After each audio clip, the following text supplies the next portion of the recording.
नमस्कार, मैं हूं जयदेव और बनिए अपने गांव की आवाज़ में आपका स्वागत है।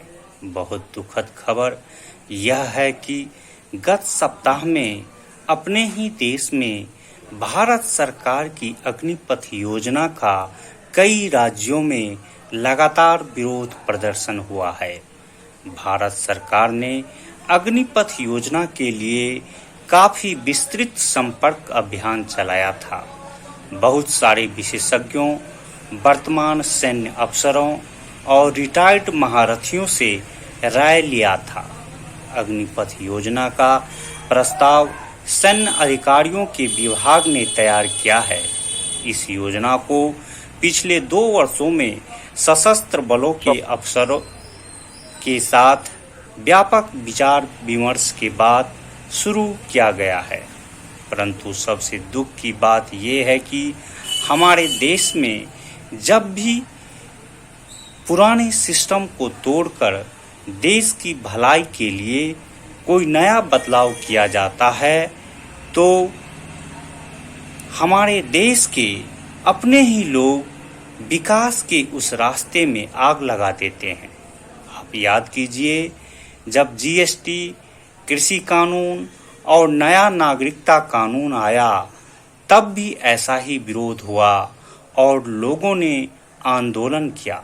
असल में हमारे देश की अंदरूनी राजनीति ऐसा हो गया है कि यहाँ की व्यवस्था में परिवर्तन कर उसे समाज और देश के लिए उपयोगी बनाना काफी मुश्किल होता जा रहा है। केंद्र सरकार की अग्निपथ योजना की घोषणा के बाद से देश के अलग अलग राज्यों में इसके खिलाफ असंतोष नजर आया है। कई राज्यों में युवा इस योजना के खिलाफ प्रदर्शन किया है। इस योजना के मुताबिक युवाओं की भर्ती 4 साल के लिए होगी और उन्हें अग्निवीर कहा जाएगा।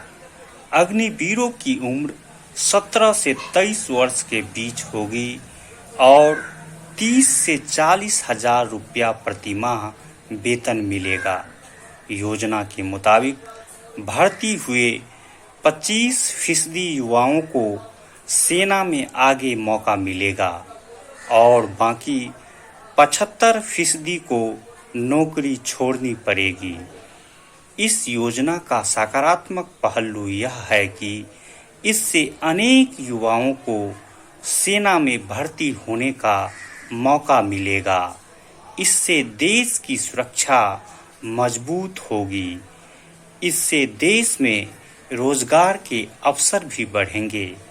इसके अलावा सेना रहते हुए मिले अनुभव से विभिन्न क्षेत्रों में नौकरी भी मिल सकेगी। परंतु इस योजना का इतना महत्व होने के बावजूद भी विपक्ष सहित छात्रों ने नाराजगी जताई है। कई जगह खुलकर विरोध प्रदर्शन किया है। कई जगहों पर लोगों ने बस एवं ट्रेन में आग लगा दिया है। यद्यपि ये विरोध करने का तरीका नहीं है। लोकतंत्र में विरोध लोकतांत्रिक तरीकों से होना चाहिए। सार्वजनिक संपत्ति देश की जनता की संपत्ति है। उसकी रक्षा करना हर राजनीतिक दल और नागरिक का कर्तव्य है। यूं तो अग्निपथ योजना का बहुत सारी विशेषताएं हैं।